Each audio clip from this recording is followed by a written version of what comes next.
Guys ഇത് നമ്മുടെ മാങ്ങ പിടിച്ചായിരുന്നു. ഒരു മാങ്ങയാണ്. ഞങ്ങളത് പറിച്ചിട്ടിരുന്ന് ഉപ്പിലിടാൻ പോകണം ഗൈസ്. അത് നേരെ നമുക്കൊന്ന് ഉപ്പിലിടാൻ നമുക്കൊന്ന് ചെല്ലാം. ബാ. അപ്പം നമ്മൾ മാങ്ങയൊക്കെ അരിഞ്ഞു വെച്ചിട്ടുണ്ട്. നമ്മളിപ്പോൾ വെള്ളത്തിലിടുവാണ്. ചൂടുവെള്ളമാണ്. അപ്പം നമ്മളത് ഇനി ഇത് കഴിഞ്ഞിട്ട് നമ്മൾ വീണ്ടും ഗൈസ് അപ്പം ഇത് ഉപ്പിലിട്ട് നമ്മൾ നല്ലപോലെ ഇളക്കി കൊടുക്കണം ഗൈസ്. ഇനി നമ്മൾ ഇച്ചിരി ഉപ്പും കൂടെ ഇടണം ഗൈസ്. അപ്പം നമ്മൾ ഇച്ചിരി വിനാഗിരിയും കൂടെ ഇടണം.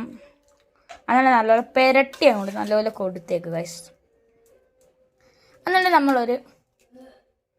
നമുക്ക് ഏതെങ്കിലും ഒരു പാട്ട് എല്ലാം ഏതെങ്കിലും ഒരെണ്ണം മതി. അപ്പം നമ്മളതിൽ ഇട്ട് വെക്കാൻ പോവാണ് ഗൈസ്. അപ്പം ഞങ്ങൾ മാങ്ങ ഉപ്പിലിട്ടാൽ നല്ലപോലെ വേവിച്ചൊക്കെ നമ്മളിപ്പം അതൊരു വേറെ പാട്ടയ്ക്കകത്താക്കി വെക്കാൻ പോവാണ് ഗൈസ്.